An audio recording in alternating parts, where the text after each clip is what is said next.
அடுப்பில் வச்சு சட்டி வச்சுருக்கேன். 300 கிராம் 300 மில்லி எண்ணெய் ஊற்று. எண்ணெய் சூடு வந்துச்சு. 1/2 கிலோ வெங்காயம் போடணும். பல்லாரி பூந்தலை, பச்சை மிளகா ஒரு 8 பச்சை மிளகா போட்டிருக்கேன். நல்லா வெங்காயம் வதங்கிட்டோம். ஆட்டுக்கறி 2.5 கிலோ.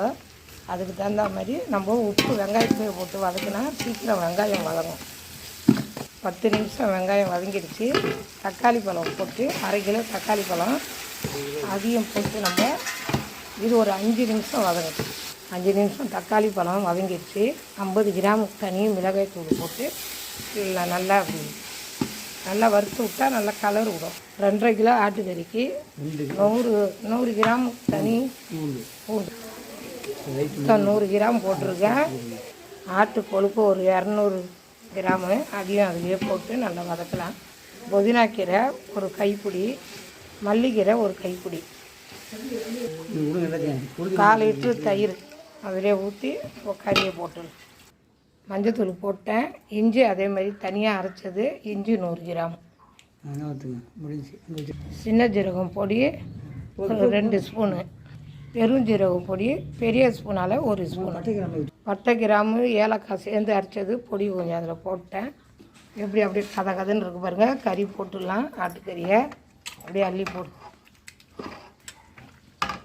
அப்படியே வேகட்டும். ஆட்டுக்கறி நல்லா வேகணும்.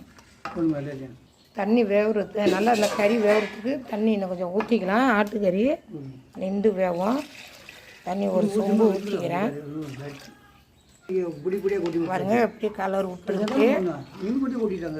மூடி போட்டு வேக வச்சிடலாம். கறி நல்லா வந்துக்கிட்டு இருக்கட்டும். அதுக்குள்ளே நம்ம சோறு ஆக்கிடலாம். இன்னும் முந்திரி பருப்பு தேங்காய் எல்லாம் ஊற்றுன்னு இது அப்படியே வேகட்டும். ஆட்டுக்கறி நல்லா நின்று தான் வேகும். நம்ம அதுக்குள்ளே சோறு ஆக்கிடலாம். டைம் ஆகும். கறி நல்லா வெந்துருச்சு. கமகமான வந்துருச்சு. அங்கே பாருங்கள் தேங்காய் முந்திரி பருப்பு அதையும் போட்டு மல்லிக்கீரை மேலே தூவிட்டு அப்படியே அடுப்பில் வச்சுட்டா நல்லா கமகமான சூப்பரான ஆட்டுக்கறி பாருங்கள். நல்லா கொஞ்சம் ஆணம் வச்சு தான் வச்சுருக்கோம். அருமையாக இருக்கும். இது மாதிரி செஞ்சுக்கோங்க. லைக் பண்ணுங்கள், ஷேர் பண்ணுங்கள், கமெண்ட் பண்ணுங்கள்.